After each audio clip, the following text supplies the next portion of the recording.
Good morning, everybody. Welcome. Let me know if you're having any, or if I'm having any issues with the stream or the sound.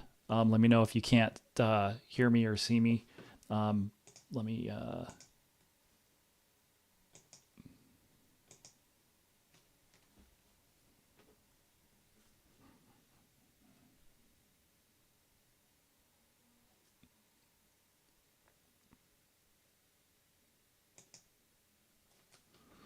Well, I'll just. I don't see any questions yet. That's no worries.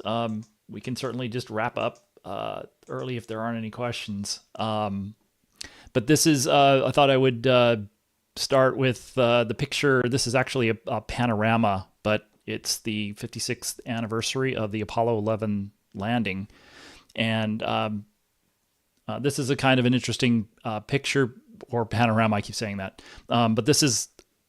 I believe, and this was a thing when they first discovered it. So this was way back in the sort of when the Apollo flight journal was still just the Apollo Lunar Surface Journal.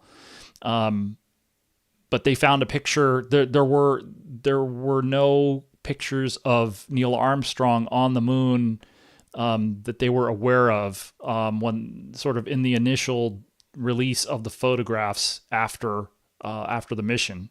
But then they did find this shot of him, obviously not facing the camera, because he was the one who took most of the pictures. And so all the iconic photos of on the moon are of Buzz Aldrin, of course. But Buzz did get this shot. Let me see if I can bump this up here, and I can bring up the whole thing. But the still itself is just this part here, or I can actually it is. Let me see if I have this. Yes, I do. All right. This is the shot that he took, and this was in a series of at least a dozen photos, and so the Planetary Society. Posted this, but you can see I don't know how well you can see the credit at the bottom, but this is Kip Teague, who was and I'm blanking on this is all on nasa.gov. He posted pictures I think possibly back around the 30th anniversary, at the beginning or at the end of the last century. But anyway, I thought it would make sense to mention that on the anniversary of the first lunar landing. So, all right. So I don't see. This is fine. I'll just go ahead and go. There aren't. So there's the question about funding and continuing resolutions. So.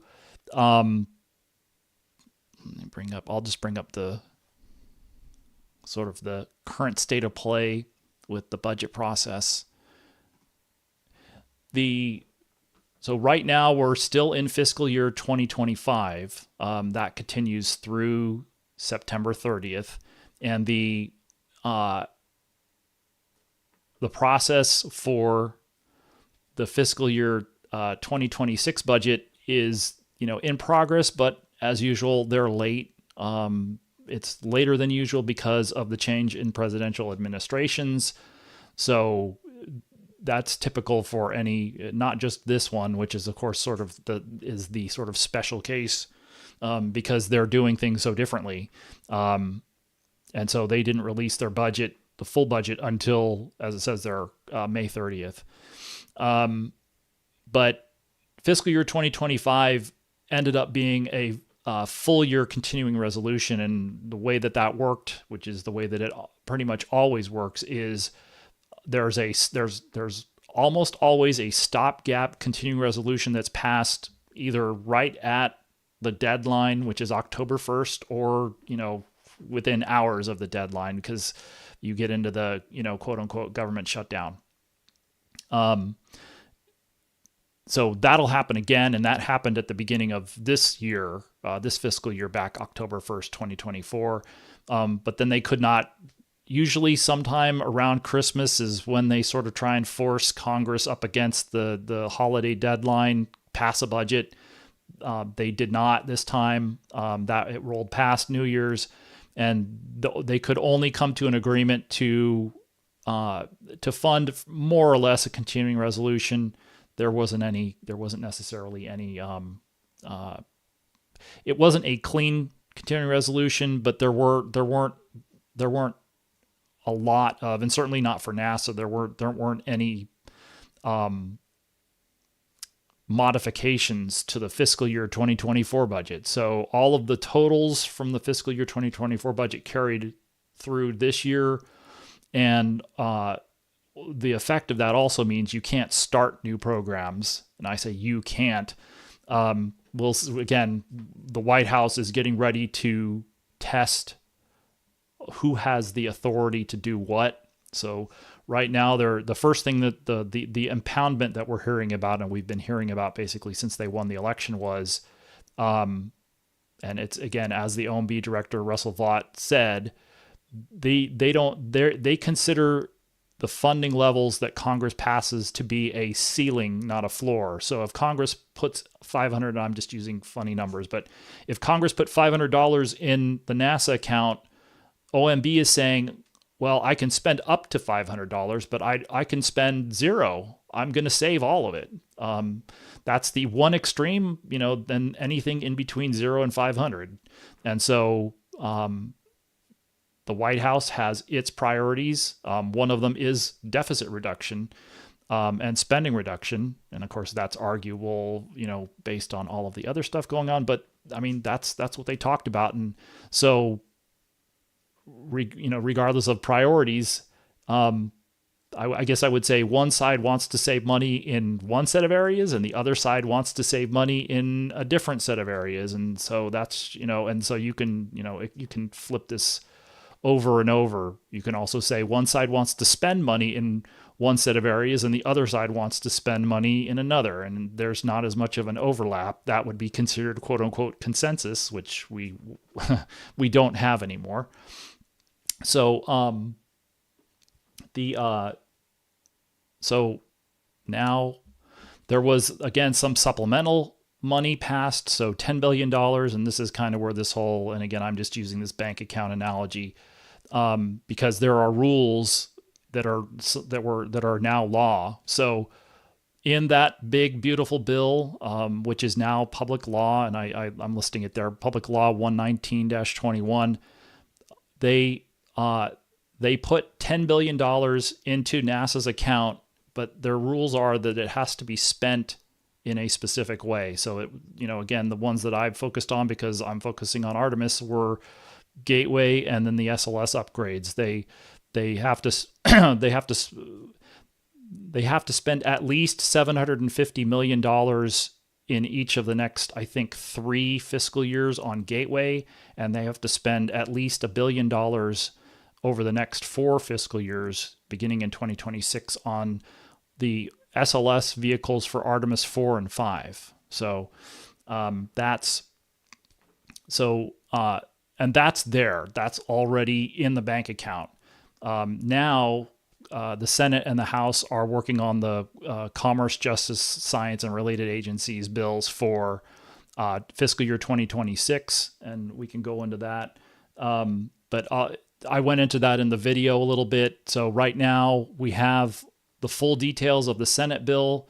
That was passed by the full committee on Thursday, and the House bill was advanced from the subcommittee to the full committee. They're going to do their hearing on the CJS appropriations bill on this coming Thursday, July 24th, and then we should see the report language. That's where all of the details are. But I went into, for the Senate report language came out on Friday. I did the first deep dive into that in the video. So rather than I would just suggest going ahead and watching that. There'll certainly be, they won't pass a budget. So we're going to start with a continuing resolution on October 1st. I'll be stunned if they don't, if they pass a real budget on October 1st, and we'll see, because it's not an either or thing. There could be some special instructions in the continuing resolution that's passed in October or late September. but they're going to be talking about this for the rest of this year, pretty much. I wouldn't expect them to pass a budget, if they do it all, until the end of the year. So there will be plenty of time to talk about this language. It could get changed, et cetera, et cetera. So, so anyway, if you want to get that sort of, I'll be coming back to the language, because it was actually a little bit of a surprise at how much the Senate, because the sort of the big takeaway is that the Senate is ready. The Senate is ready to start getting to work on a transition, but they don't want to.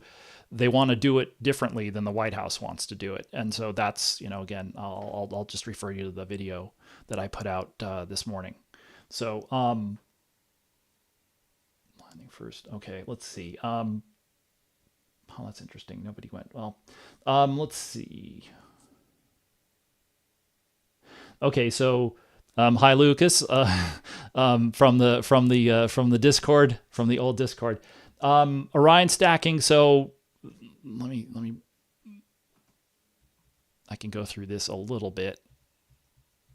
All right, so here's where Orion is in the multi-payload processing facility. They're loading all the fluids, all the commodities onto the tanks in mostly the service module, but also the crew module. They rolled in there at the beginning of May. They're supposed to roll, the goal was to roll out at the end of this month, beginning of August. And so these are all the commodities that they've loaded. But that's the goal again. So the headline is the goal is to be rolling from the MPPF to the launch abort system facility to get that stacked on top. By the end of this month, early August. It probably won't be end of this month, because we only have 2 weeks left. It'll probably be somewhere in August, and we'll just have to see, because they are making progress. They've loaded these commodities. Here are the large propellant commodity for the service module. These are the hypergolic bipropellants, nitrogen tetroxide, mixed oxides of nitrogen, other different ways of calling that. So those were loaded first, because then they had to monitor those systems to make sure they didn't leak, because those are toxic, and also if you spill them together, that's how they burn. So the way that the spacecraft uses them is you quote unquote spill them into a combustion chamber, and they ignite on contact. So you also don't want them to leak into areas, because they will burn regardless of where they come together. So those were loaded first, and then they had this 30-day monitoring period, which I think they've probably already passed at this point, or very soon. Then they loaded the cabin atmosphere gases onto the crew module and the service module, mostly oxygen. Then they loaded the thermal control system, which is, they've loaded some of these commodities early, but they service the ammonia system, which is part of the thermal control system. All the heat that the electronics generate has to be dissipated. And then I found out that they loaded the liquid cooling garment fluid loops. Actually, that was done before they moved into the MPPF. And then, so all the quote unquote, all they have left in terms of the commodities are they were loading the monopropellant hydrazine for the RCS thrusters in the crew module. That's basically used in that period. It's a couple of hours long, actually maybe even less than that, between right before reentry, where they separate from the service module. They re-enter. Once they're away from the service module, they need their own attitude control system, and then the helium is used to pressure feed that hydrazine into the RCS combustion chambers. So they were supposed to be finishing that hydrazine load soon, and then they would get into the gaseous helium load, and they were saying that would be finished in the coming weeks. And so then once they're done with that, then they would do some interface tests with the crew. I'm not sure. I think they were saying that would be a couple of weeks worth of work. And then they would go to the launch abort system facility. That's maybe 2 months of work. The idea was they would go to the launch abort system facility, and get that work done in August and September, and then be ready to stack in October. So we'll have to see how that goes. They may have a little bit more margin in the launch abort system facility, but it's just going to come down to they want to be ready to stack Orion on SLS at the basically end of the summer, end of September, or beginning of October, and so it at least looks like they still got a chance to do that. So. And so then there's the other question here of, okay, well, how sure are we that they're going to be able to make the date is supposedly no later than dates are funny. I think again that the idea is that they're trying to express the idea that they should be flying. They should have already launched by April, but they're not sure when before April. But we've seen, there have been no later than dates for previous launches that they just blew right through. They're not trying to, but that's, this is only the second one of these systems that they've launched. This is the first crewed version of Orion. So, you have to expect, if you just think back to the Artemis I campaign, they had, they had a lot of lessons to learn once they got out to the launch pad. So, this might be a little bit less of the sort of scope of new stuff, but, we'll see. All we can say at this point is they've made a decent amount of progress through this entire year. SLS is stacked. Most of the checkout, is already, completes, again, we aren't able to ask questions. So, when they say, these engineering tests and these interface tests are quote unquote complete, that's subject to interpretation just because we can't ask, well, okay, you do a test and you have this funny signature for a particular value. Maybe you're going to still be like, okay, we're done with that. We'll move on to some other work, other tasks, and we'll go off and let engineering deal with that. And just keep going. So, but does that mean they're done? They may have some cleanup that they have to do after some of those tests. But in general, it looks like both Orion and SLS are progressing towards that sort of beginning of October. It still looks like it's possible for them to be ready to do that stacking in that sort of October timeframe. And if they're able to do that, they're looking at a couple of months to do the sort of full checkout of Orion with SLS stacked. And then again, this was the idea at the beginning of the year, was to try and be ready to roll to the pad around New Year's.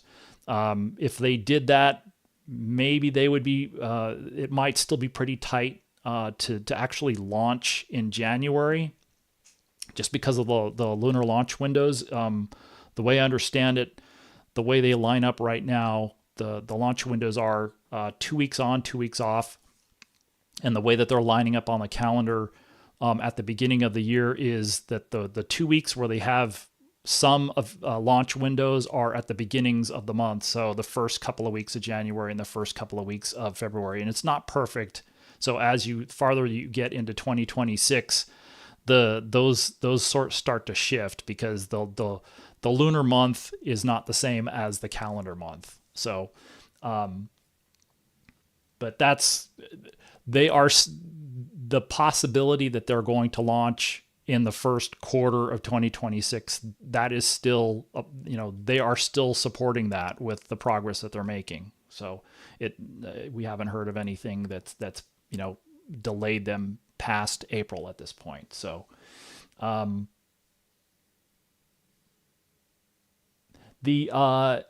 let's see. Are they going to send a geologist with Artemis? It's a good question. I don't know.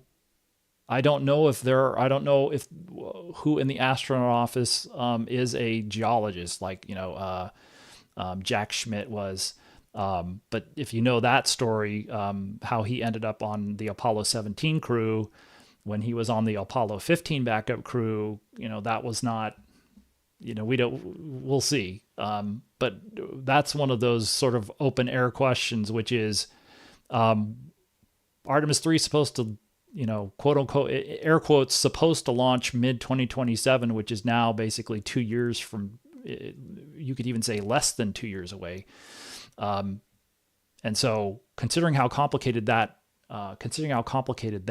mission is,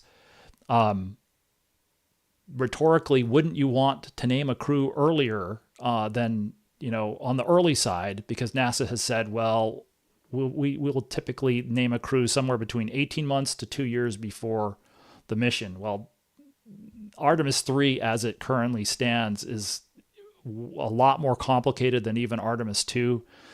You're not, and you at the very least, the crew is going to have to train to fly 2 spacecraft, Orion and Starship. And so, we will see. We'll see who gets named to that crew. And of course, we're waiting here to see when that crew's named. So I don't know. There's there will be the Artemis 3 crew. 2 of them will stay on Orion, and 2 of them will go in Starship and land. So obviously, if there was somebody with geologists, they're all. Perhaps one thing to point out is the current crew, Artemis II, which is 4 primary, and then there are 2 backups. They're getting geology training. So they will all, the Artemis III crew will obviously get a significant amount of lunar geology and geology training as much as they can before they land. But whether a trained geologist is on the crew, we'll just have to wait and see.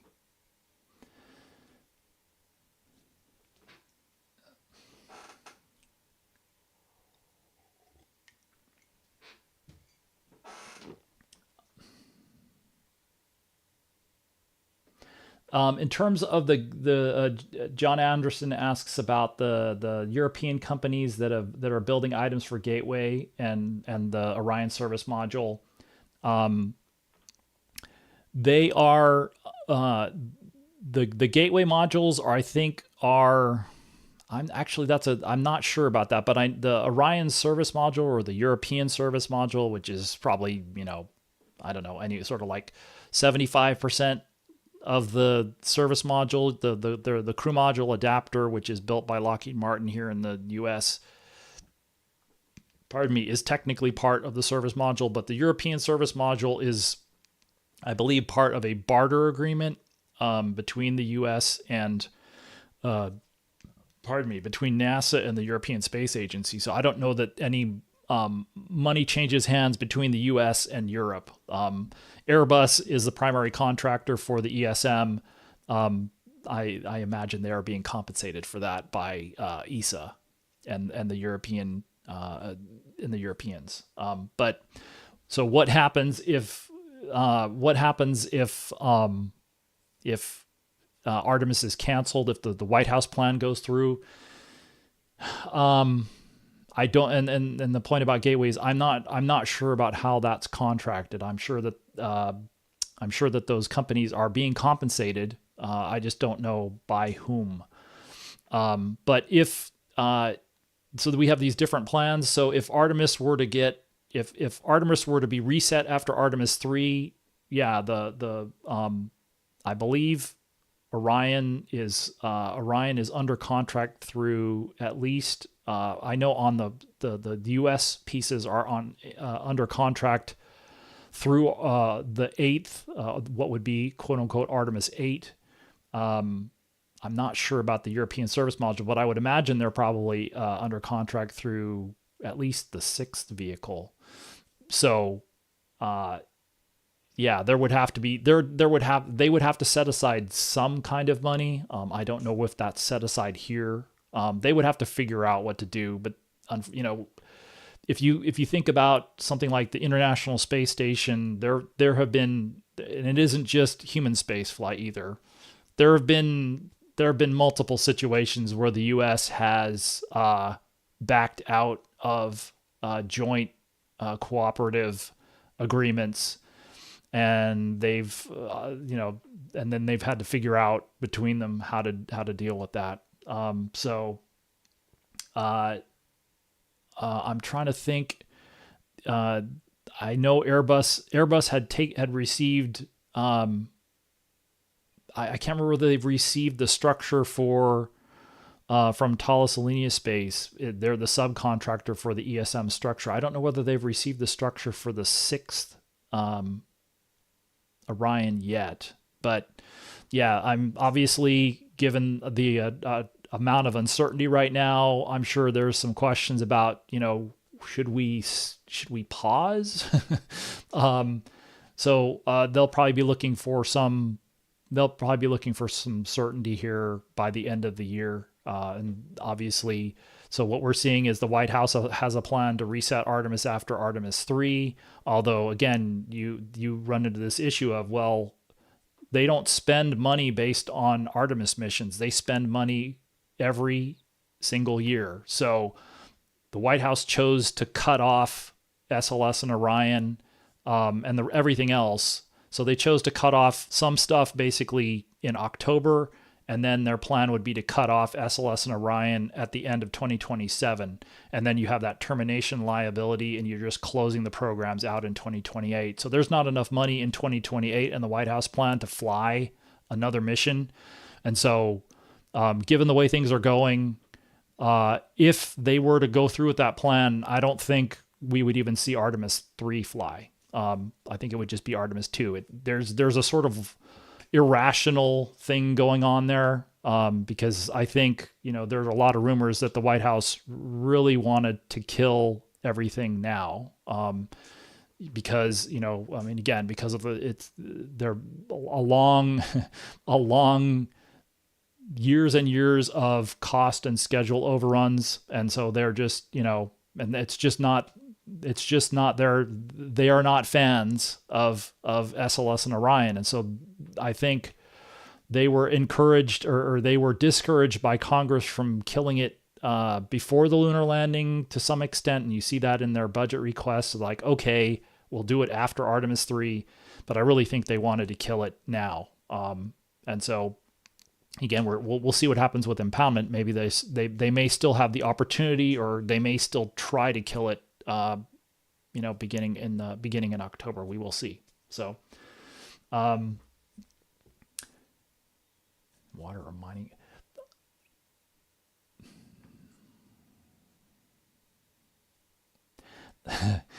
So yeah, somebody's saying you don't hear anything about progress on human landing system, the HLS Starship development. I mean, this has been a tough year for Starship development. So they are trying to, they've got a lot of things on their plate right now. We're hoping to see the next flight test in maybe in the next month. They seem to be targeting August. We'll see. We'll see. Obviously, NSF. NASA space flight, they've got those live streams that I'll watch when I can. I don't have as much time these days, but you can watch those channels, especially Starbase Live, and then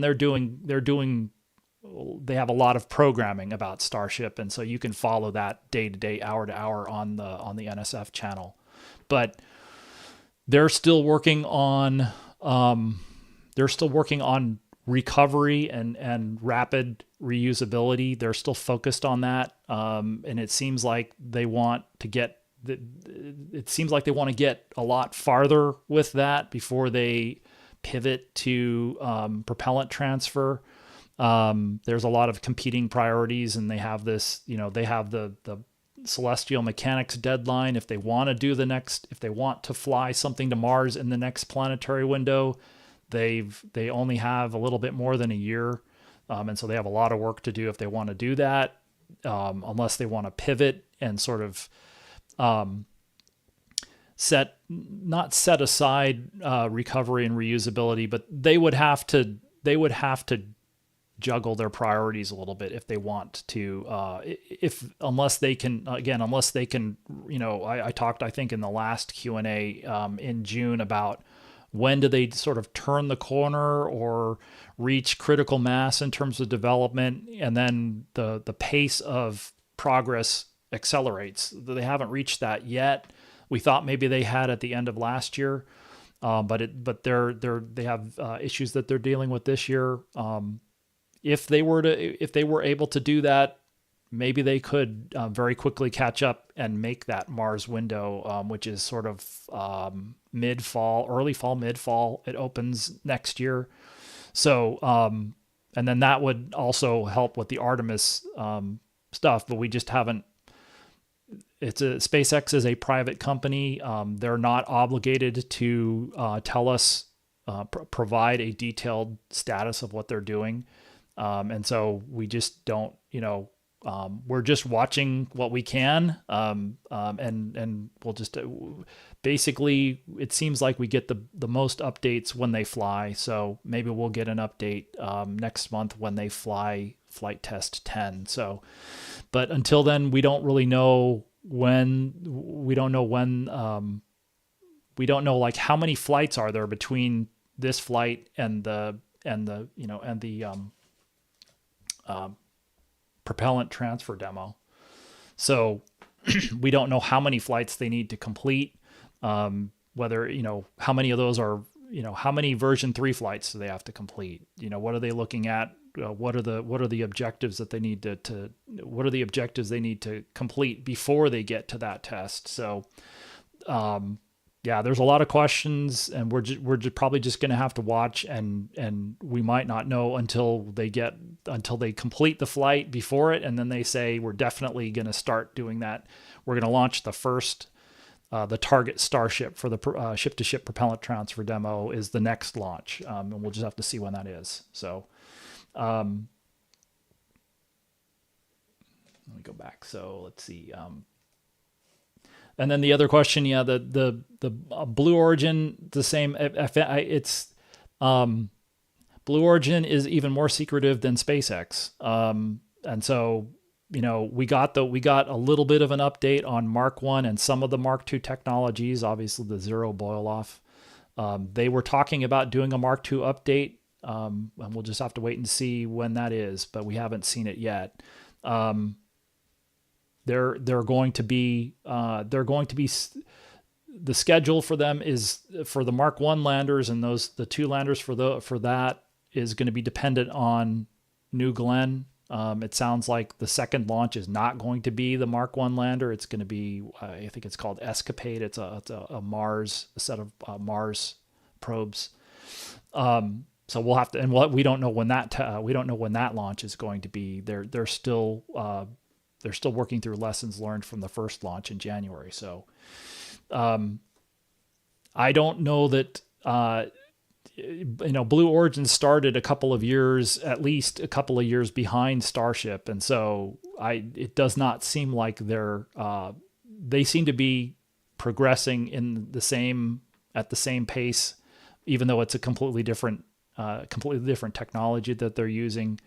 But they seem to be, if they fly that first Mark 1 lander, they were talking about flying the first Mark 1 lander in 2024, and now we're looking at 2026. So, what they recently said is they want to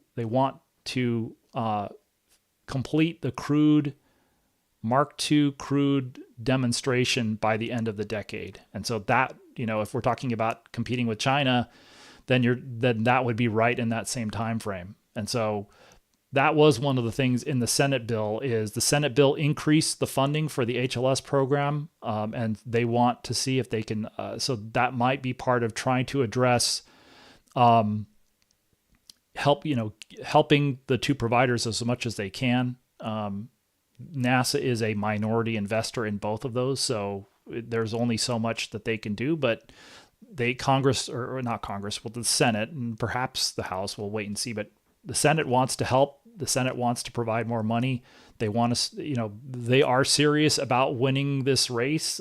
We don't, right now, basically, so all 3 of these lunar lander systems, the Chinese, all of their development, is relatively secret. And so we only hear about it pretty much after it's happened. So we just saw the pad abort test for their crewed spacecraft, or for the crew transport spacecraft. I don't know if that was live or not. They released it right after, but I mean, again, if we saw the Bolay test, I was there, but you saw how the Bolay test was covered. We saw it live. They had an anomaly. We haven't heard anything since. And so if China has any setbacks, it's kind of like having that 7-second delay for for bleeps. Except I'm not sure we will see any test failures in China. We will just find out based on successful milestones. And if we don't see any, then that means that they're having. I wouldn't necessarily. This is this whole grass is greener thing. Not hearing from these different providers does not suggest to me progress. Like, progress is we completed this milestone. If we don't hear from them, I don't necessarily assume that means progress. If anything, I assume the opposite. If we don't hear anything, I assume that they're going slower than they want to go. So that, and so in an odd way, all three of the China's not a provider, but the Chinese Blue Moon system, and then the Starship system, all three of the authorities for those are all private development. So, and we're just we might get a little bit more insight into those because of the NASA angle with SpaceX and with Blue Origin, but we just haven't so far. We see the flight tests, and that's about it. So, and then we do get to see, because the scale of Starship is so big, they do a lot of work outdoors, and so we do get to see that. But if it weren't for that, we wouldn't see any of that either. So, and this is how it is with Blue Origin. All of the work they do is inside until they roll hardware out to the pad. So that we're sort of stuck waiting to hear what they want to tell us. So, and that applies to all three of those. So,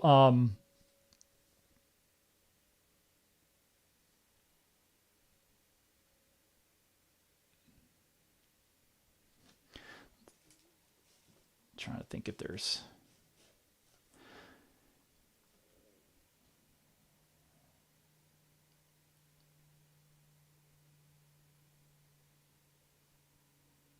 Yeah, I don't see. I mean, if anybody has any other questions, let me know. I see the question about moon facilities, but and there are early plans for that, but you can, because we see that they're focused right now on developing. I mean, even Orion and SLS, they actually have to do those demonstrations. They're close to demonstrating that they have a working crewed spacecraft with Orion, and that both Orion and SLS are human rated. That will be with Artemis II, but they haven't.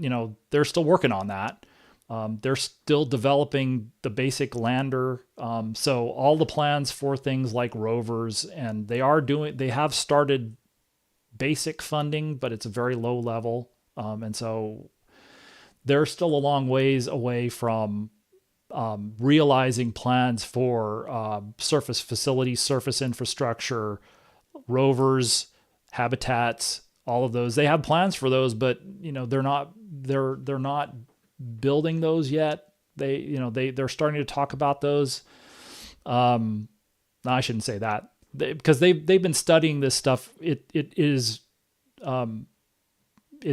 easy is not the right word, but you can do studies. You can do a lot of studies because it's not that expensive. But actually building hardware and landing it on the moon, for instance, to test things out, you can see that the industry's reached the point where they can start trying to land spacecraft on the moon. But we've seen over the last sort of couple of years, they are still working out the kinks and learning lessons about just landing the spacecraft on the moon.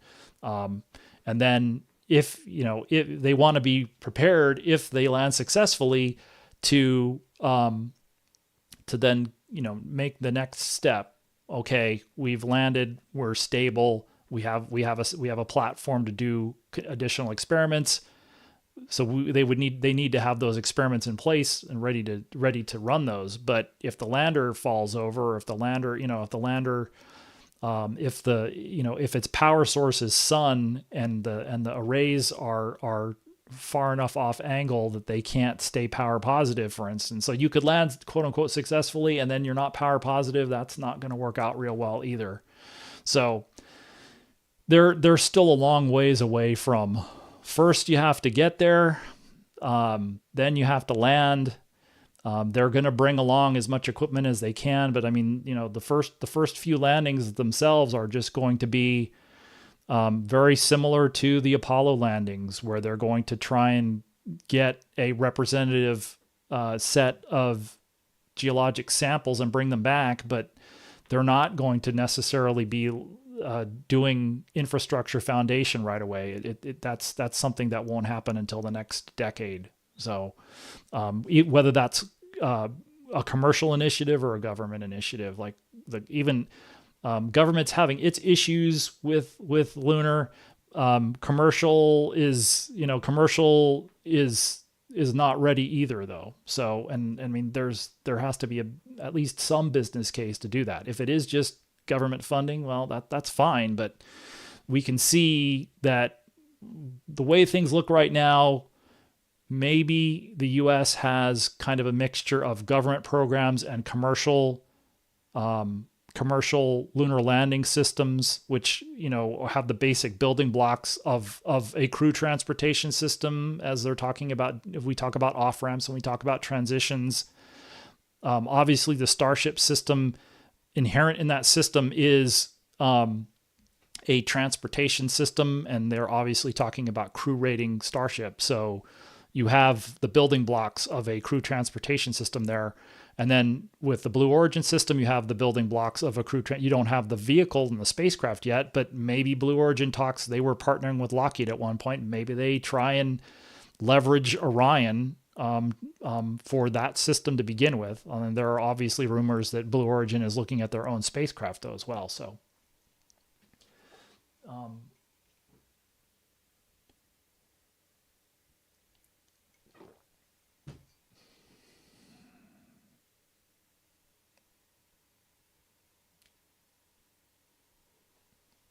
let's see. Okay, let me see if there was a question in here.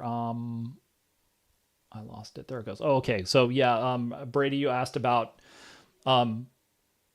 if the Blue Moon system was available first. I can't say I'm sure, but I can't imagine NASA would.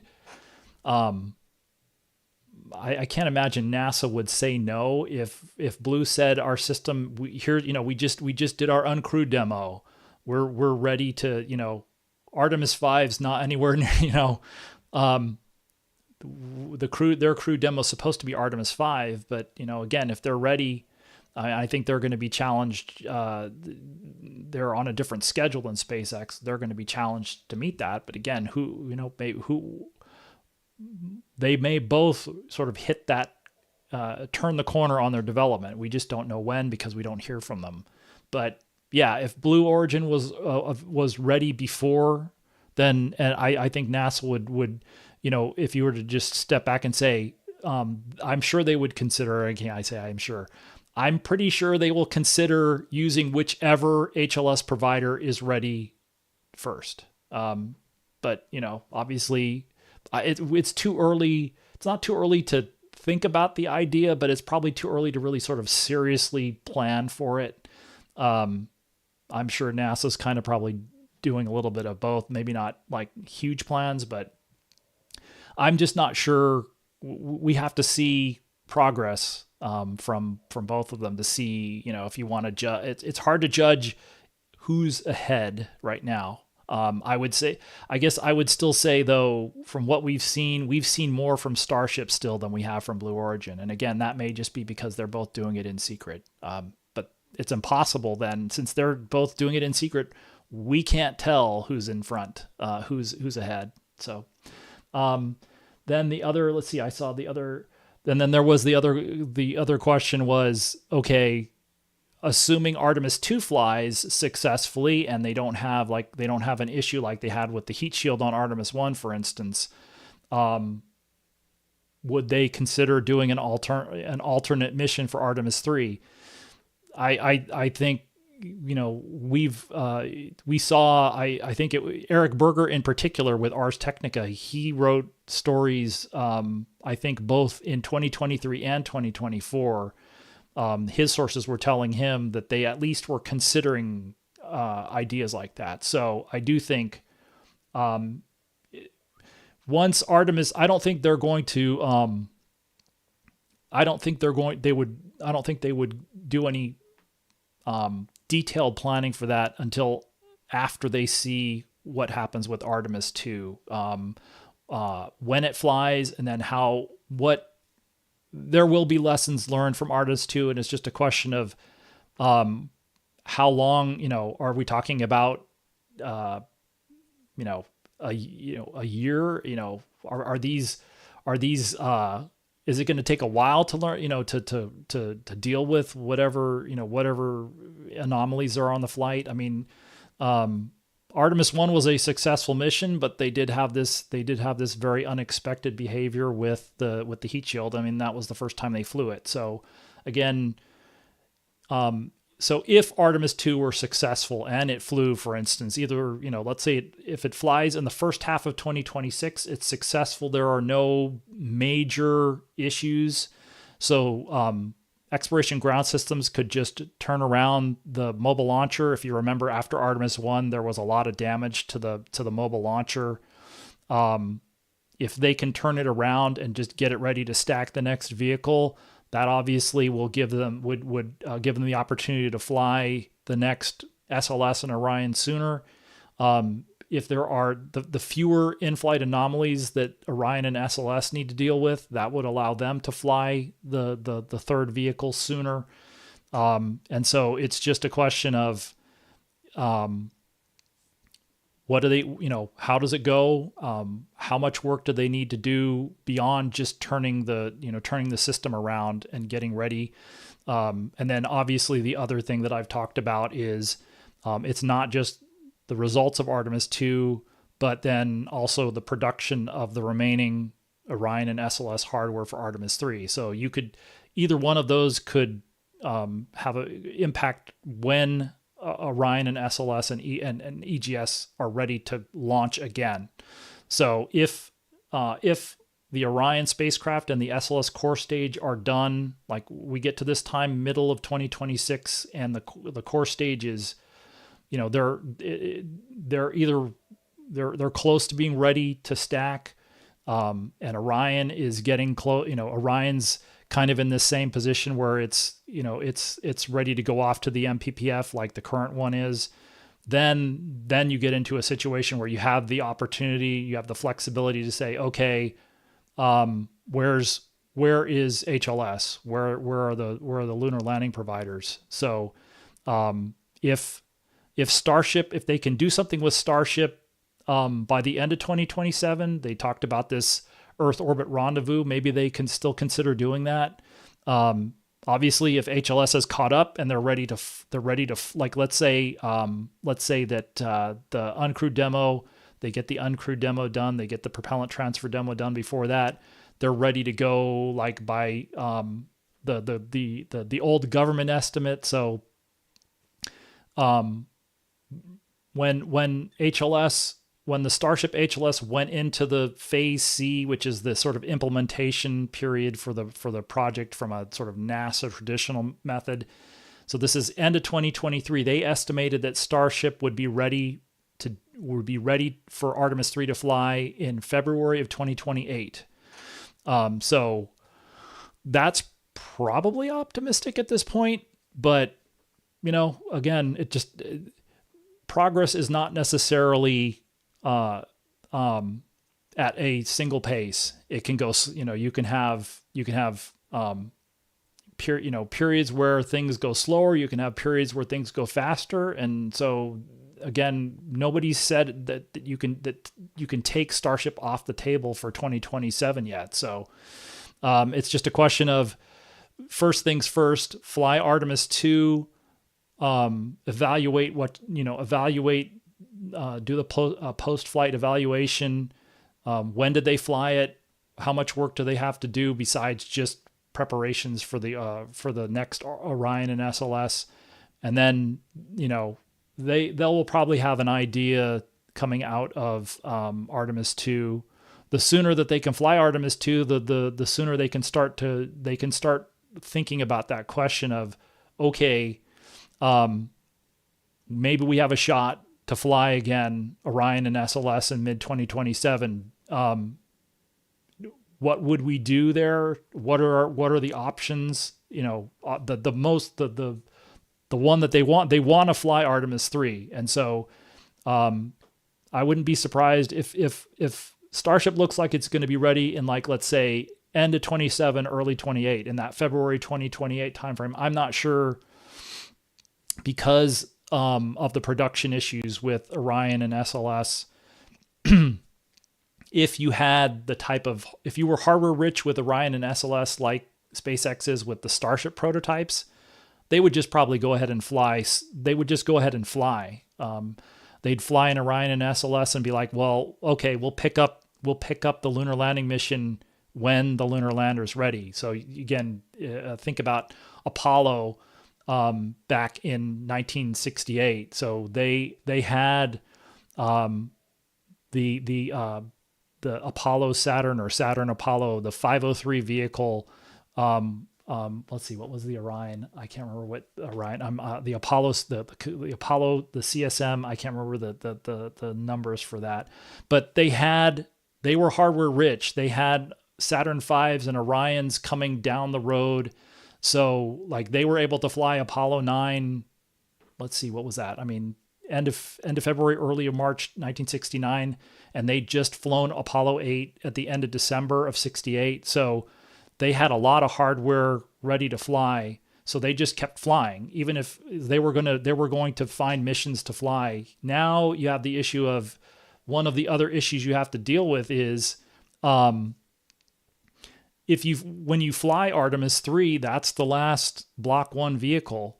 When is Block 1B going to be? When's Block 1B going to be ready to fly? And so that will be another factor in when you decide to fly that Orion and SLS. So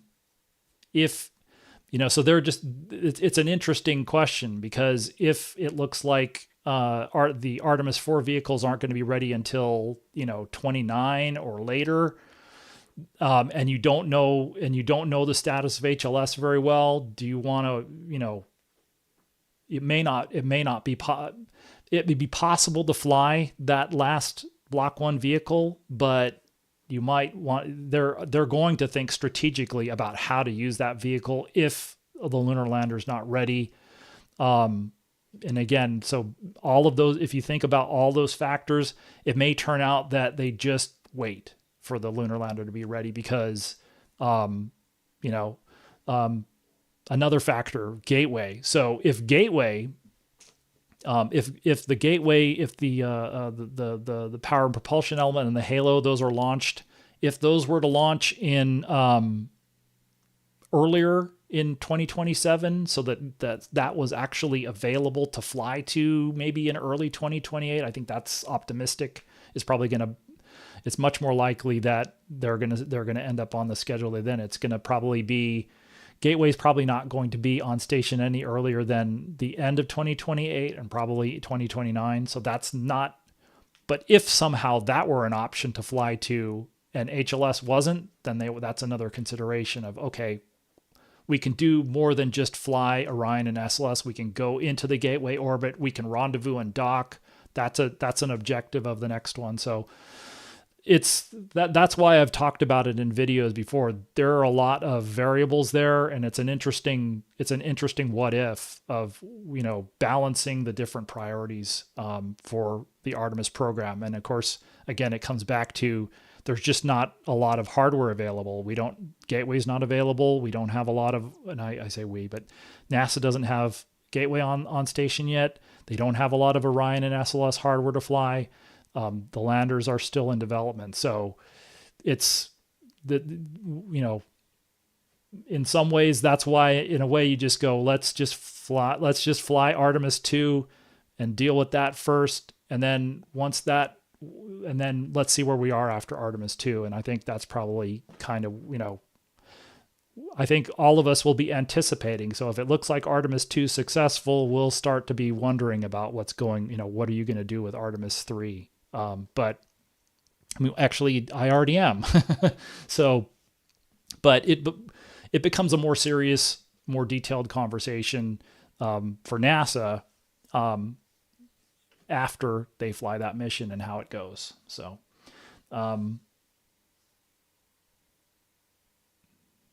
the apogee for Artemis II, the high Earth orbit, I want to say, and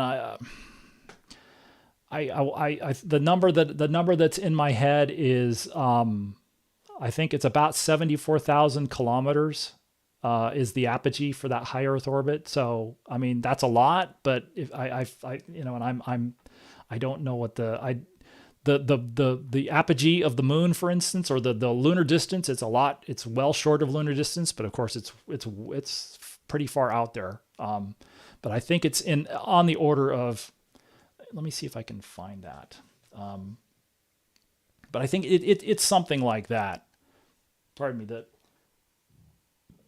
The perigee is still something like that, though. It's still a few hundred kilometers. It's still relatively low, but that's the mission. So you have it's a 3-orbit mission. At least that's nominal.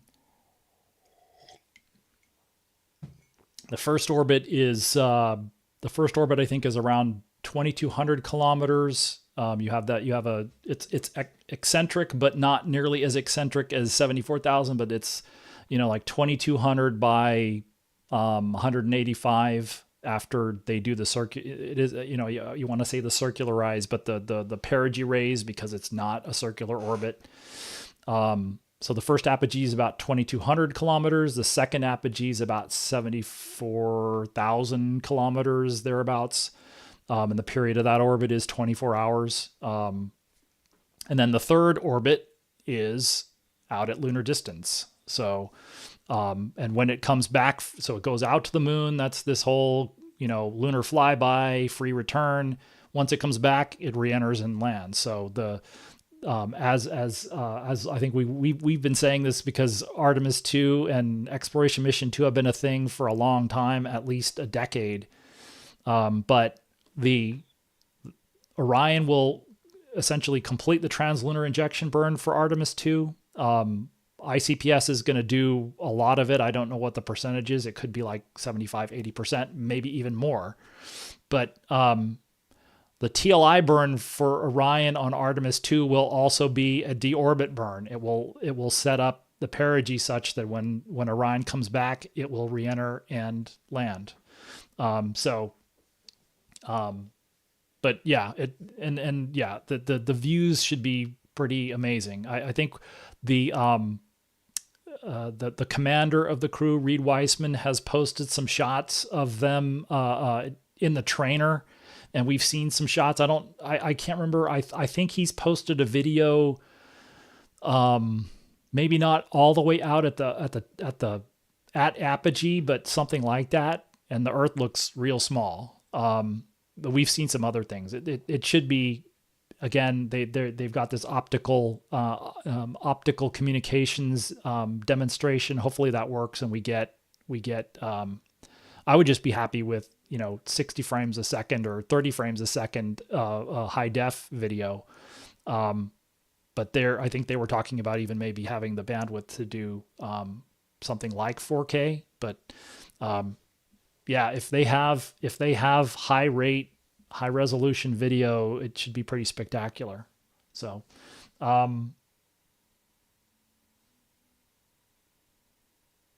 yeah, am I pronouncing it right, Johan? You're talking about construction of the Starship. I don't even know what to call it, a pad, because we get into the Launch Pad 39A now has, you've got the original Apollo Saturn shuttle pad, I guess. I mean, so, well, at any rate, there's a Starship pad that they're building at the 39A complex. They still have as you say, they have a lot of work to do on that. But it's perhaps, well, it is better understood. That project is better understood than all of the work that they need to do on flight development with Starship. So if the design for the pad is stable with the second pad at Starbase, and they can more or less copy that, for want of a better word, then it's just a question of time before they have that ready to go. And then you start thinking about, okay, is Kennedy Space Center, is Cape Canaveral Space Force Station, are they ready to launch Starship from there? Because that's obviously, it'll be a different thing launching Starships from Cape Canaveral in an active, it's a much more active test range than Starbase. Like, the only thing launching out of Starbase are these Starship flight tests. You have a lot of SpaceX.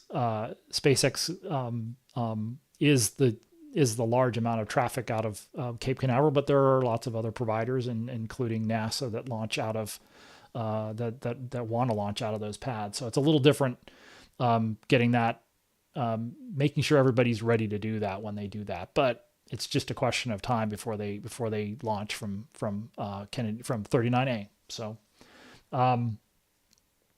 the spherical cow. Is there an EUS unmanned test launch planned? No. It will fly. I'm trying to think if there's an analogy for it. I mean, it's it's not. There are, what do you call it?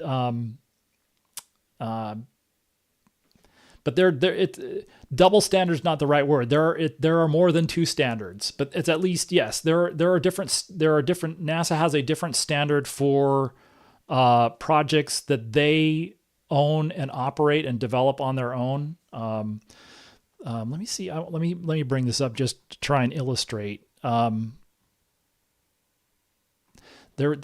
saw a slide. I saw a slide in a constellation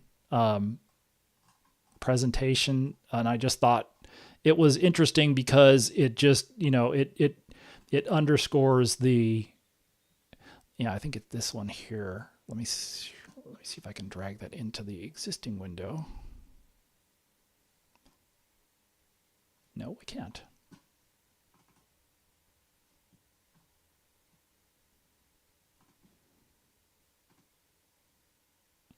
Yeah, so this is, let me see if I can find the data.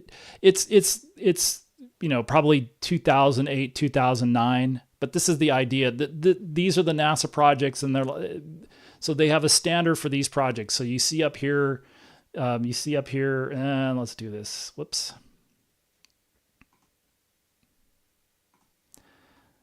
So you see NASA design, Boeing production. I don't know that they say, so that's just the instrument unit, but the upper stage, I got it over here. So, upper stage, NASA design, Boeing production. I don't think they say it here, but it is still technically NASA design, ATK production. They have a standard for those projects, but they're obviously expensive. And so they have a different standard for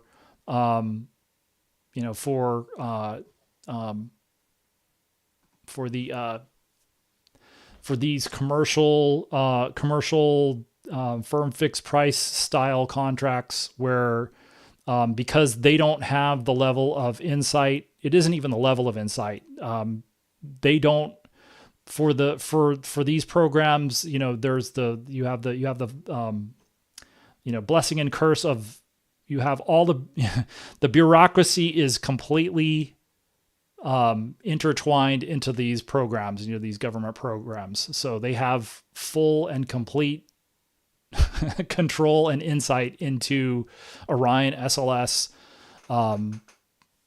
those types of programs. For Starship, for Dragon, for Falcon development, varying degrees of insight. It's more of an oversight role. So, the trade-off is we don't get, we don't have to pay as much. We being the government don't have to pay as much for these services, but those are commercial products. They're owned and controlled by the provider. They can, in theory, be used for any other. If there are other customers, that's great because it probably means the price comes down. But, again, kind of trying to come back to your question, if EUS was a commercial upper stage, there would have to be an uncrewed demo. I imagine maybe they would be okay with, well, we've flown the base SRBs and core stage. All we're doing is we're doing an upgrade of the upper stage. And so again, now if we pretend for a moment we go back a year, same thing with the upgraded boosters, the Bolay boosters. There won't be an uncrewed demo of the of the solid rocket boosters. If they get that far, bringing it back to reality. Okay, they're probably not. Under these circumstances, it certainly looks.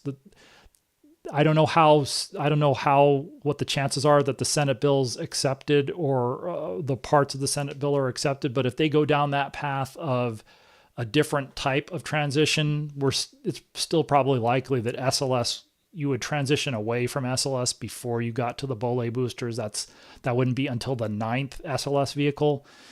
But, again, the question and the point is, they feel like they can, for instance, again, the most famous example of this is the first space shuttle launch, STS-1. They never did an uncrewed demo of the space shuttle. And so I don't know that I'm not sure that they would necessarily do. Maybe if you consider Starship to be, it isn't analogous to the space shuttle, but I guess you could say there's a little bit of there are some similarities there in terms of the basics of the systems. But I would assume, for instance, if Starship becomes that commercial lunar crew transportation system, that NASA would require them to do it's not, again, apples and oranges for an upper stage upgrade, but still, yeah. Just like with the core stage, the first flight article of EUS is going to do the green run at Stennis, and then they will ship it back to Stennis. They'll swap out the ground test engines with the vacuum engines for it, and then it'll go to the Cape to get stacked for Artemis IV. And the plan would be to fly that with Orion, with the Artemis IV manifest, so IHAB, etc. So that's the long version of yes. It will be a crewed test launch of EUS, and the same thing with the Bolay boosters. It would be a crewed test launch. So.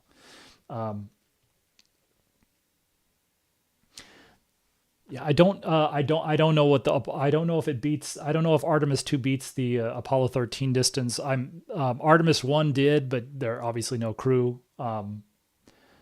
Eventually, Artemis 3 should do that. One where assuming that Artemis 3 goes to the gateway orbit. I guess it's an interesting question, but I assume because it's going to be the apogee, so to speak, for that. It's hard to describe the it's like a 3-body problem.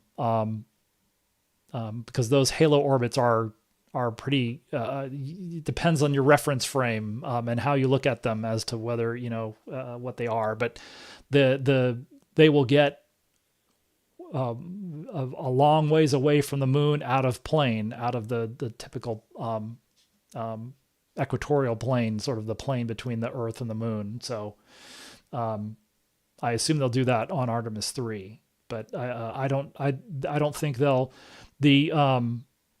I believe that the apogee, so to speak, or the distance that Artemis II gets from the moon, I don't know how much it varies. It's actually an interesting question, but the idea would be they want that to occur when the crew is awake, and I think the crew is going to be on a sleep shift, it's going to be 2 shifts on and 1 shift for sleep, kind of like a shuttle mission.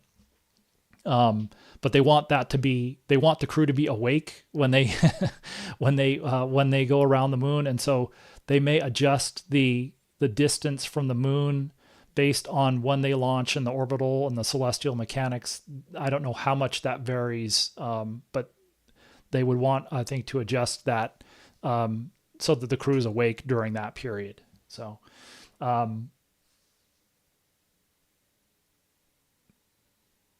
is the Artemis program viewed like Apollo? I don't think so anymore. Because it's not the only game in town. Like the industry and everything around it is different now. Like even again, when I grew up during shuttle, there were, actually, before the 51L disaster, they were actually, whether it was realistic or not, they actually started implementing a plan where the shuttle was going to be the only launch vehicle for the U.S. So it was going to be the only game in town, and then that never happened, unfortunately, tragically, with the 51L disaster. But it's just Artemis isn't, Artemis just isn't the only game in town anymore. Like, and certainly during Apollo it was. We're talking about the science budget. I have to go back and look, but I think if you saw some of the Planetary Society slides, the science didn't really. There were some probes like the Voyager probes that flew in the 70s, but the science directorate and sort of the dedicated and thoughtful and organizational science within NASA is kind of begins in that late 70s, early 80s. And before that, it really was, kind of what you see some of the people in Washington wanting NASA to go back to is to just go back to the Buck Rogers stuff. But again, sort of the same only game in town idea. That's not the case anymore. So you have, if SpaceX is able to catch up on their schedule, they won't necessarily be sending crew, but if they in theory, they could send a Starship to Mars before they do their Artemis demos. And it's an interesting thing to think about, which is, there could be a Starship could be on its way to Mars before another one is on the way to the moon. So, and again, if you're just thinking about attention, certainly Starship gets a lot more attention than Artemis does at this point. And the idea of only game in town was that's where all the attention used to be. And I don't think it'll be, when Artemis II flies, it'll get a lot of attention, but it'll also probably go away relatively quickly. And very quickly we will shift to whatever the next thing is. I'll still be over here doing this, but not a lot of other people will be. So, let's see, landing site.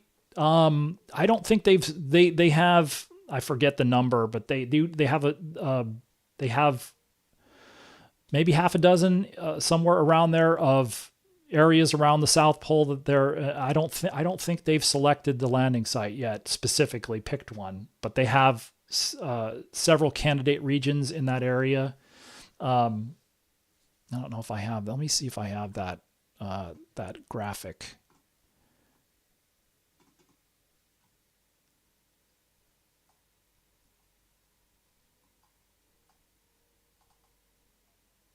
No, that was in a.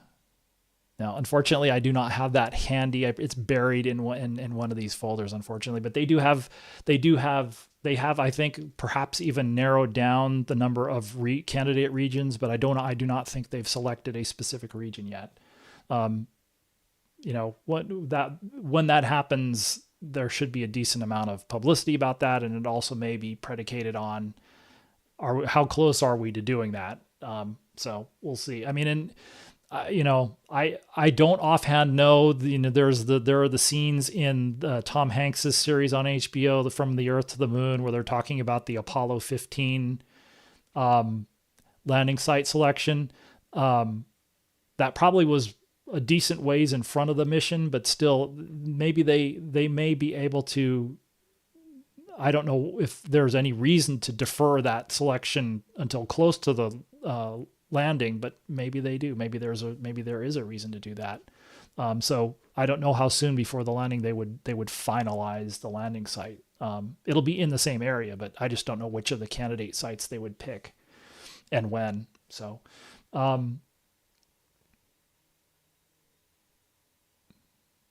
I don't know if they're gonna. I think they're gonna. I think they're the same. The questions about the Orion cameras for Artemis II, I would imagine they're the same. They're the same, or the same hardware. I mean, the in a way, it would be a good problem to have enough bandwidth from the moon to see, to be like, wow, I hope they upgrade the GoPro cameras for Artemis 3. But like the thing that stood out about the Artemis 1 downlink was it was just, low bandwidth, because they just didn't have they don't have that kind of bandwidth from with the technology that they were using on Artemis 1. So they're doing this optical communications demonstration, which they hope will give them enough bandwidth to do certainly high def video transmission rates. So we'll see. But I think, that the bandwidth will stand out until it doesn't. And so then we'll just have to see.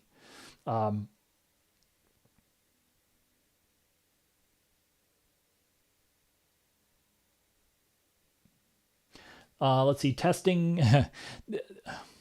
It's there's the saying that rockets aren't Legos. Maybe in a future in the future they'll be able to switch rocket pieces from one second stage from one first stage to another. But right now it wouldn't be impossible to put EUS on another launch vehicle, but it would not be cheap, and it would not be straightforward. So I'm trying to think. In theory, you have the New Glenn vehicle has their upper stage, at least their second stage is hydrogen oxygen. So they at least have the infrastructure out there. But it's sort of the same thing as replacing the upper stage on SLS, the concept of doing that, which is that breaks the mobile launcher.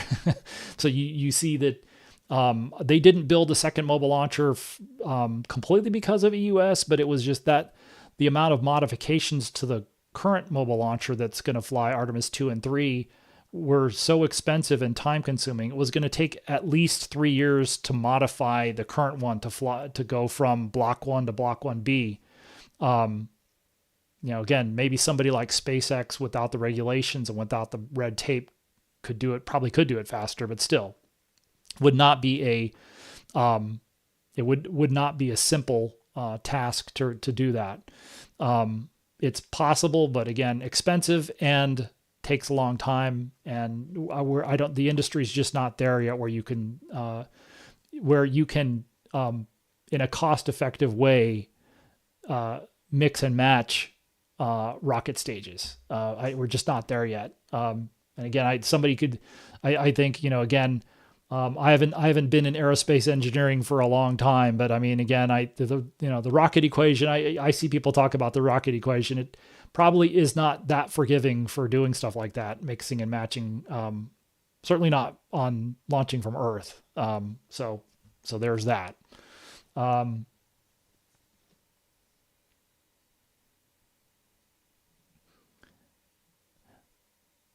So yeah, the question about the tallness of Starship, will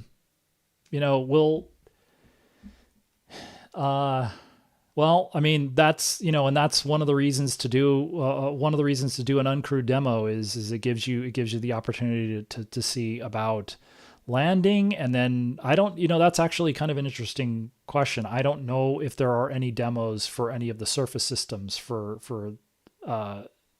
Starship HLS on the uncrewed demo. So it isn't just landing, but also access to the surface from the crew compartment. And same thing, deploying the crew, deploying the payload to the surface. But I mean, they're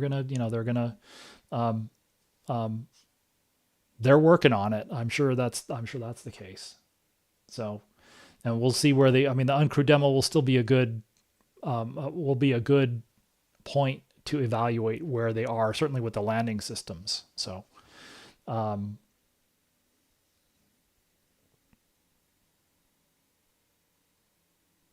okay, good. So somebody said nine sites selected for Artemis III. I don't believe that they've down selected. Again, I assume you would know if they've down selected to a smaller set yet, or if they're going to it's going to be a single quote unquote down select where they just pick the site. But I don't know when. It would be great. Like it would be, I'd love to talk to Mike Serafin, who's the mission manager for Artemis III, about pretty much everything about the mission, but they're just not ready to they're not ready to talk right now, unfortunately.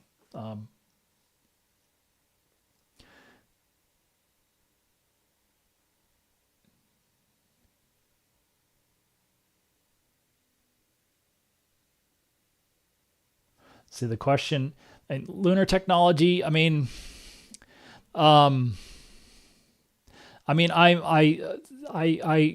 I was an engineer. I was an engineer, but so even though I'm not anymore, I got as far as an aerospace engineering bachelor's degree. That was 30 years ago. So, but I've always been more impressed, so to speak, with applied science than theoretical science. To me, they're both challenging, but I'm just more impressed seeing somebody. It's sort of the same thing as, again, I no matter how hard it is for SpaceX and for Musk to make Starship happen, I have a lot of respect for the fact that he and SpaceX are actually trying to do it. A lot of these concepts, it's this whole grass is green. To me, this is what I call the grass is greener syndrome, where a lot of these concepts seem a lot more, they're a lot more popular until you try to actually realize them. And then you see that, so they look easier if you don't try and actually implement them. So it's kind of like that joke about I'm invisible when nobody's looking at me. So yeah, that's again just my preference.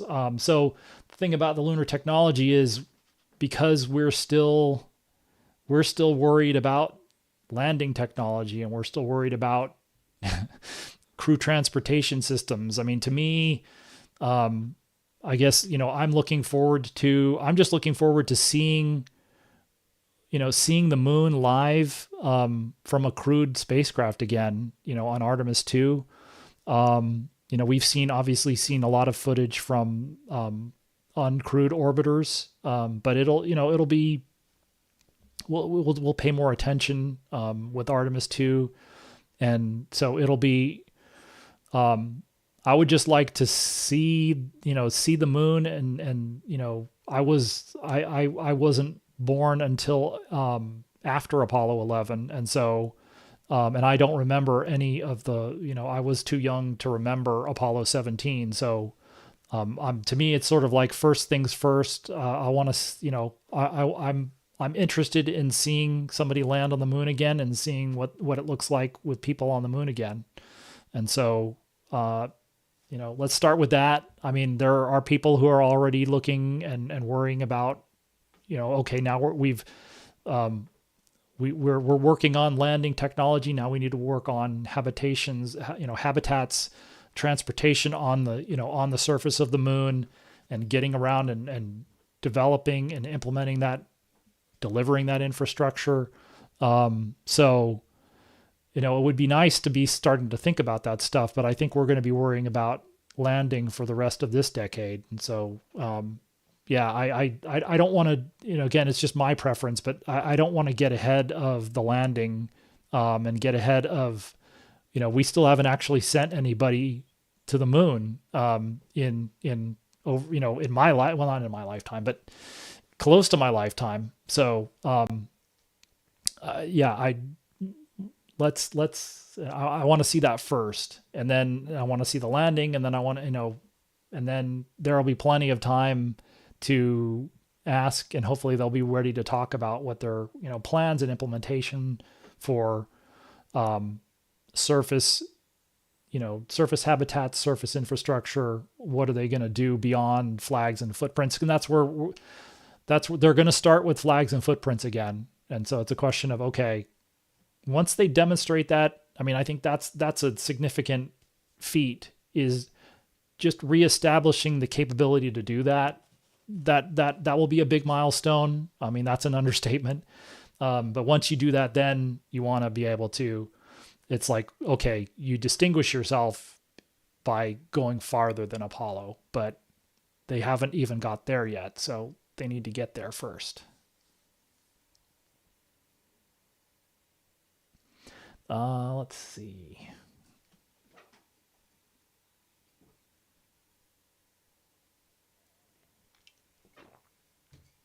In terms of cargo on the uncrewed demo, I'm not sure. I'm not sure what cargo is going to be on I'm not sure for either the SpaceX or Blue Origin uncrewed demos. Now, Blue Origin is doing their development campaign differently. So the Mark 1 lander is not. It has some of the systems that the Mark 2 lander has, but it's different in some ways. In theory, they're going to be delivering cargo with the first Mark 1 landing. It's just that is an uncrewed lander, and it's not, so I don't, given that, I would kind of expect, but again, maybe they're, from a schedule standpoint, they're like, well, if we can land the first Mark II faster without worrying about a cargo manifest, they'll probably do that. But I'm not sure there's going to be a lot of surface cargo on the SpaceX. They haven't talked about it. The lunar liftoff demo and lunar ascent demo, which sounds like it's just going to be abbreviated to just purely lift off and then like do a hop. But I mean, I don't know. I would like to know, and we just haven't gotten any details on what they're going to do. Same thing in terms of the uncrewed demo. Are they going to do a full tanker salvo? Or are they going to completely demonstrate the crewed demo through landing, or are they going to abbreviate sections of that and focus just on getting from the Earth to the moon and landing, and then doing the liftoff? But we don't know. We don't know how high fidelity the uncrewed demo is going to be. It has the objectives for it are kind of vague too. So again, the more details, the better. But they're not there yet, And so we have to wait until they're ready to say anything about it. So, um, favorite space launch system configuration. I mean, I was more interested in, when I started covering this 10 years ago, I thought, it had a chance to be a multi-purpose launch vehicle, and now it's not. Now it's basically a crew. It's well, yeah, it's a crew transport launcher, and with the ability to take a little bit of extra cargo. But I would have been, if it could have been done safely, I think the Europa Clipper, if they could have done it, and the idea of doing that, I think would have been interesting. But then I did that video last year after it launched. Europa Clipper launched on Falcon Heavy. It's like, looking back, it was inevitable that it wouldn't launch on SLS. I mean, I don't know when exactly that was, but it was way before COVID, way before, probably before 2019. So like that was sort of end of 2018, early 2019 is when the problems with SLS became readily apparent. And I think probably at that point, even though it was still mandated to fly on it, it was probably inevitable at that point that it would be moved off of SLS. But yeah, I would have liked to have seen it. Conceptually, it's a super heavy lift launch vehicle. If it worked and it could fly on a frequent basis or a regular basis, then it would be a something that could be utilized. And because it can't, that's why there's very serious consideration now of moving on. So, yeah, I would have liked to have seen a cargo. So as an example, even with the Block 1 vehicle, so if you had the Block 1 cargo capability, you could launch the gateway. The two gateway modules are they need extra performance. They don't have the performance to go to the moon with the mass budget they've got. If you had, so they can send, 19 tons to this sort of what do they call it, sub GTO type orbit. If you had this virtual SLS cargo vehicle, the Block 1 vehicle in theory could send not quite 30 tons. You get a little bit extra performance because you don't have to launch the Orion launch abort system. But I mean, even if you could do 27 metric tons to TLI, you could still do the power and propulsion element, solar electric propulsion demonstration. They were actually kind of looking at that. But if you had that capability available to you now, and you had enough rockets, if you were hardware rich on those rockets, which is kind of saying the same thing as having that availability now, it would actually be, it would have been useful. I think, in a different world, if SLS could launch as much as Shuttle did, which was at the end, Shuttle launched more than this, but Shuttle was at like 4 flights a year when it was retired. If you could launch SLS, actually, even if you could have launched SLS a couple of times a year, certainly by now, you could have considered launching Gateway. They probably would have tried to launch Gateway on it. And you would have had more mass margin. So conceptually, it's not a horrible idea, but I mean, and I don't think there's been a lot more criticism of it for its cost and schedule overruns than for its capability. Just, again, purely on paper, unfortunately. So let's see.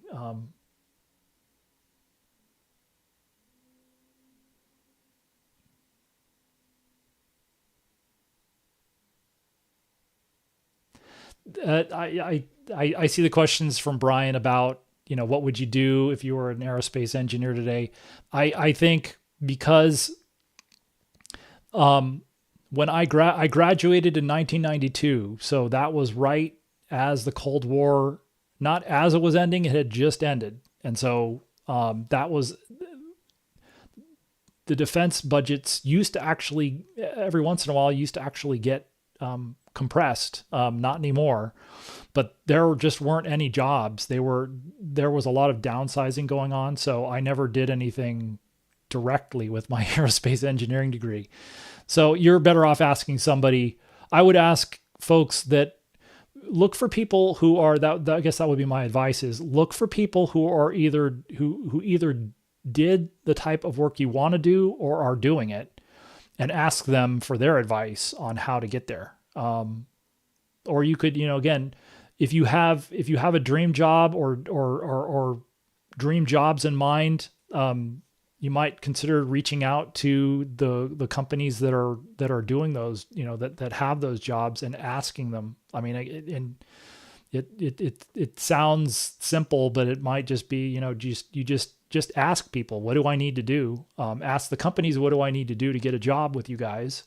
Or talk to people who are doing those jobs and say, what do I need to do to get your job? Not your job, but get your, what do I need to do to be on your team, or something along those lines. So,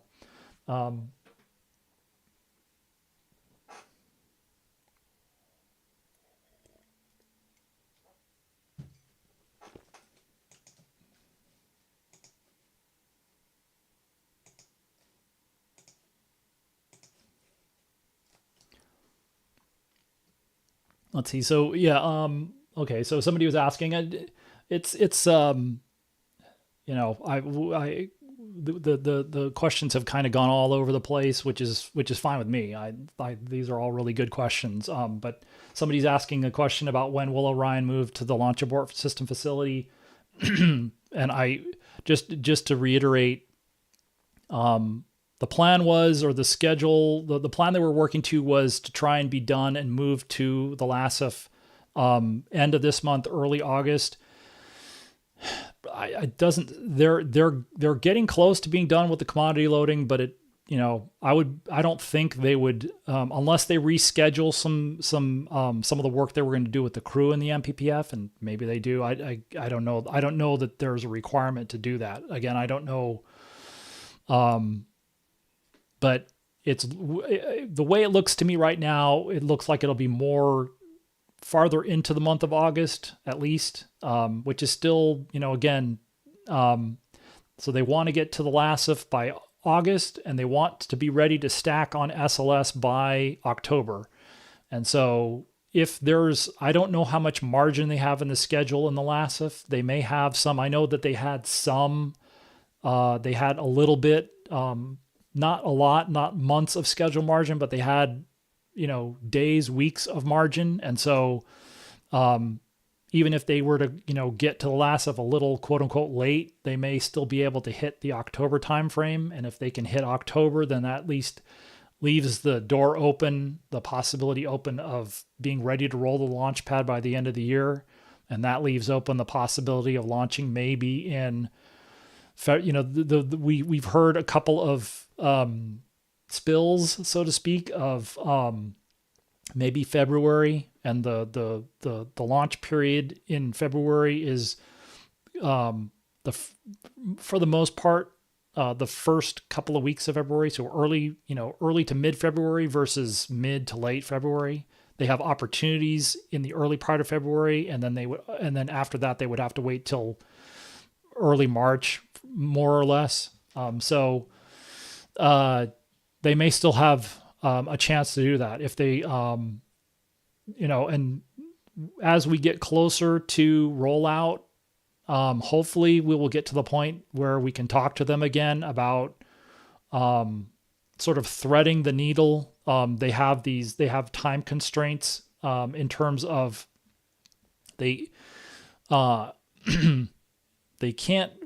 can't's not the right word, but they don't want to roll out too early, and you obviously can't roll out too late, otherwise you'll miss the launch period and the launch window. But there's a little bit of both. They don't want to roll out too early or too late, and so as we get closer to that, we will be, as I was saying way back with Artemis 1. Right now, they're just sort of saying, okay, we want to be ready to launch, January of 2026 or maybe February. They aren't targeting a launch period yet, but at some point, they're going to have to align the readiness of the vehicle, the readiness of the team with a lunar launch period. It won't be until the end, but as we get closer to the end of the launch processing, they already are probably kind of taking a peek down the road for planning purposes, but that will become a more serious isn't the right word, but there will be a lot more conversation about which launch period are they, which options are reasonable options as a sort of a first launch period to pick. And so we'll see. I don't know if January is still on the table because it would have to be probably the first half of January versus February. And so again, we don't have a sort of detailed idea about how much work they have left, how much margin they have left in the schedule. So hopefully, again, maybe this summer, before the summer ends, we will get a more detailed update about first, how well things are going, how much margin they have for their sort of target readiness. And then as we get into the fall, then we can start, I'm okay with asking. I just don't think they're going to be ready to talk about it. So as an example, I already asked, and I think somebody had already filed a Freedom of Information Act request for a calendar of the launch periods for end of 25, early 26, because I would be happy to know the exact dates for the launch periods, because they aren't going to change. Maybe they change in the next few months by a day or two, but I'm not sure that that's even the case. Maybe you get an extra day, maybe you don't, but that's all we're talking about is we're talking about, maybe hours of time in the next few months that these periods will shift. And so what's important about what the reasons I would like to know what those launch periods are is obviously, number one, the exact dates, if you were thinking about traveling, for instance, and then also the actual launch windows. And again, I don't care if the launch window changes by a few minutes here or there. Obviously, we want to confirm it's likely to be, if it's in February or January or early in the year or December, it won't be. But I mean, most of the launch windows, the daily launch windows, are going to be at night in darkness. But still, we want to confirm that. And then also the actual times themselves. So not just whether the actual launch windows, the opening and closing, so the duration of the windows, the dates themselves, and then obviously those times, the window open and window close and duration would give us, we would be able to work out whether that's daylight or night. But that's a lot of information, and I don't have any. I would be fine with knowing that now, even if it's going to change slightly by a few minutes here or there. I'm not exactly sure. I'm not totally sure why they don't want to do that, other than I guess they feel like it invites delay questions. But I mean, I don't know why. It's they're sort of inevitable, and so it's one of the things that mystifies me about the PR for this, is why stuff like that just isn't released. And so anyway. So yes, so again, we're looking for Orion to move to LASF in August. We're looking for Orion to move from there to the VAB by the end of September, early October. and then that would be stacking, and then the Orion stage adapter, which is the connector between Orion and SLS, that'll have to go on top of the ICPS first, but it'll probably happen in the same time frame, in the same ballpark. They'll synchronize that with the Orion schedule because they want to keep the CubeSats charged. That was something that ended up being an issue for the first for Artemis I. But that's supposed to be delivered to Kennedy Space Center, the Orion stage adapter, in next month as well. And then they do have some work to get that ready to go. Install the CubeSats, charge the batteries. Not as much work as Orion, but those will be things we'll be watching here in the next for the rest of the summer. Is getting ready to stack Orion on SLS.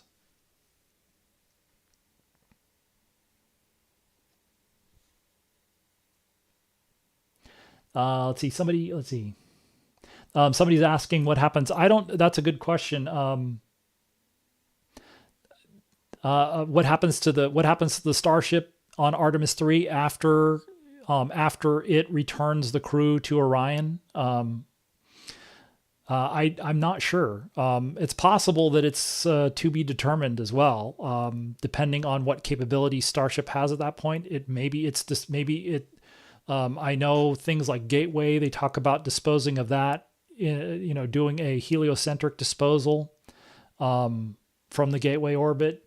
So that's an option. Like as you mentioned, I don't know if they used to allow hardware they used to deorbit hardware. Certainly in the Apollo days, they used to do, either, I don't know if you would call the S4B crashes on the moon deorbits. I guess in a way they are, but I'm not sure if deorbiting is disposing of them on the moon that way is frowned on now. I don't know. So that's a good question. As we get closer, I assume that will be something that we will that certainly it'll get asked. The uncrewed demo is supposed to stay on this. I don't think, at least it sounds like it's not going to be capable of returning to orbit after it lands, and so it won't be crashed on the moon, but it will be left on the moon, like the old lunar module descent stages. And so yeah, this is going to be the case. So the question is, which lander you think will make the first lunar landing attempt? And I mean, I don't know. What do you call it? It's the amount of information we have on that is just inconclusive, just period. What we know right now, the only sort of conclusions you can make about both of them is that, and it isn't special to them or whatever you call it. All the programs are seeing delays because a lot of this stuff is being done for the first time. And so both of them are delayed. Starship is delayed. Blue Origin is delayed. We don't know by how much. That we would at least need to know how much, where is Mark II for Blue Origin and where really is HLS and Starship. And we don't really have a sort of a good, crisp, detailed idea about where they are, in terms of getting to their demonstrations.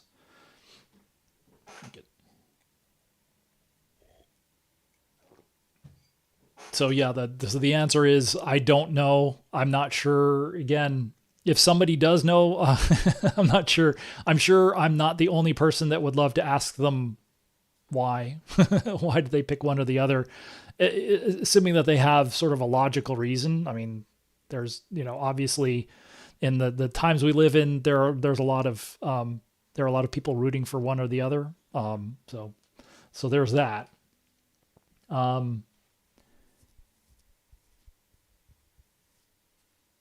Let's see. I mean, if there isn't, let's see, if there isn't any, no, okay. Let's see.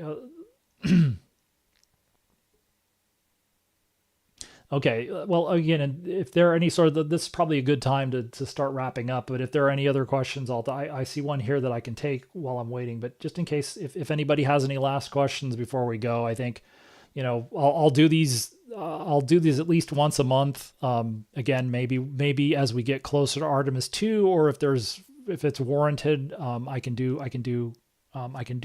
somewhat more frequently. But somebody here's asking about the cargo variant of SLS.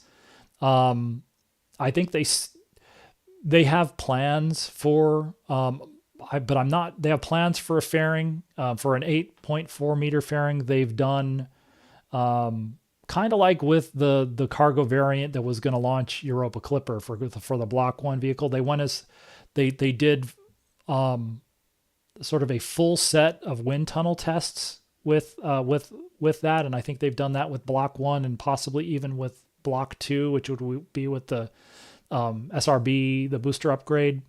But I don't think so. But I don't know if they are, for instance, so are they at preliminary design review stage? Are they at critical design review stage? They did at some point sort of pause that work. And so they have designs, but I don't know how mature those designs are. And I don't think they ever let a contract. So like for Artemis IV, for the Block 1B crew vehicle, they have all of those contracts. I think the payload adapter, which is the piece that sits on top of the EUS and you stick the co-manifested payload on top of, I believe that is just a Marshall Space Flight Center. So I don't know that there's a prime on that, but then there is a prime for the universal stage adapter, which is the connector for that vehicle between Orion and SLS. And there's a prime contractor for the inner stage. So for the cargo vehicle, I don't think they ever let a contract for a cargo fairing. For Europa Clipper, what they were going to do is, because that was using ICPS, they were going to contract with Boeing they were basically going to, it would be like sticking the a Delta IV Heavy payload adapter, payload fairing, and upper stage on the SLS core stage and boosters. That's what they were looking at doing. Except I think because they were tight on performance, they were looking at doing the 14 meter long, doing a 14 meter long fairing for Europa Clipper, because they didn't need the 19 meter long fairing. And I don't know that Delta IV Heavy ever launched with the 14 meter long fairing. I think they were all the long 19 meter one, but I could certainly be wrong. I can't think of anything right now besides, I think those. So, but yeah, they have designs for them, but the thing, it's kind of the same thing of, they have the concepts for them and they have some level of maturity, but they aren't ready or they aren't proceeding with plans to actually build them. So, which means they could, but again, I'd say, maybe nothing comes of the Senate proposal that I'm talking about in the video this week. But to me, there's symbolic's not the right word, but if they're talking seriously about transitioning away from SLS for sure, and probably also Orion, it certainly makes SLS cargo was already kind of a long shot. And I would say now it's just purely a long shot. It would be, if Boeing and Northrop Grumman chose to, I don't know why they would though, because if they chose to do the commercial thing that they were talking about doing, because it would require a significant amount of quote unquote skin in the game, they would have to use their capital and their revenue and their they're both private, they're both publicly traded companies, and I think their shareholders would frown on paying to operate SLS as a purely commercial type of thing. So, but that's probably the only way that ever happens. we'll see. But I just don't think, I think the chances of SLS cargo ever happening are getting smaller. If there were, if there were, some people would probably say they were already zero, but if there were any chances, it's getting smaller. So, okay. I'm trying to think it. But yeah, I think so that's probably maybe not the greatest place to stop, but that's where we are. So like, again, I think, let me, so maybe just to wrap up, I'll go back to the sort of what's new slide that I did for members. But this is kind of where, so this is where things are right now, sort of this week versus this month. But Artemis II, they finished the functional checkouts of the SLS boosters. So they've done that for the core stage and the boosters. Next would be the ICPS. They need to hook that up to the umbilical, but they'll first check out the interfaces between the mobile launcher and the ICPS, and then they'll do the functional checkouts. And then there's still some work to do, but then that sets SLS up to be ready for Orion stacking. Elon Musk's talking about Starship Flight Test 10.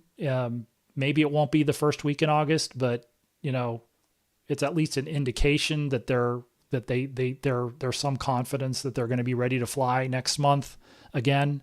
They have obviously, just like with Artemis II, there's a lot of milestones that Artemis II has to complete before it's ready to go. There's still some milestones that they need to finish for Starship Flight Test 10 now. We saw some future either future Artemis hardware, or in the case of the Orion heat shield transportation container, that had already dropped the hardware off, and it was being returned to Lockheed Martin to one of their facilities in Colorado. But we saw that. We saw some structural test article hardware for exploration upper stage. That will be tested, but that hardware is a part of the Artemis IV campaign. So they have to build 2 sets of structures. The qualification articles will be a structural test article.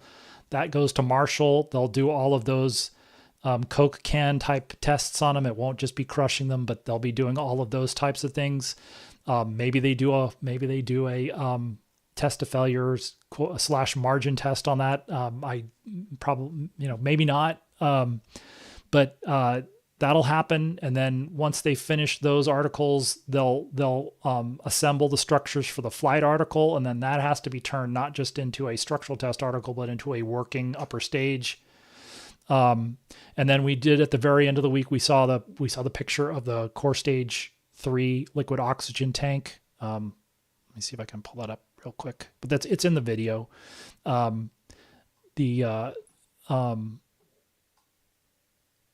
think this is it. Nope, that's not it. This one. No,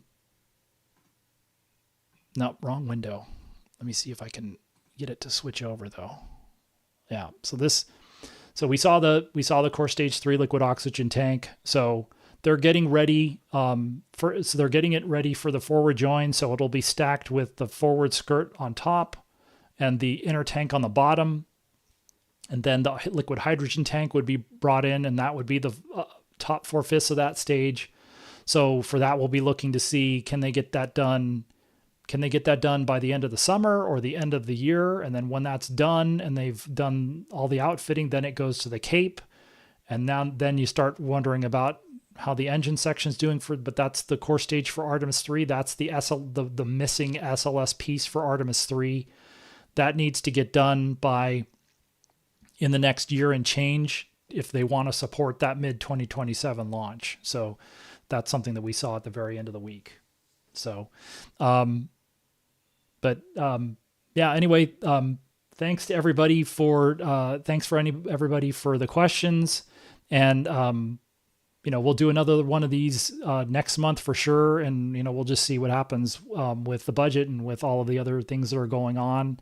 And, fingers crossed that NASA, this sort of news blackout that NASA's in, where we can't really do any interviews or anything, that's going to get cleared up here in the near future, and we can start asking more questions and get more detailed updates on everything Starship, Orion, SLS, and so on. So, but until then, until the next video, thanks for stopping by. Thanks for watching, and I will see you again next time.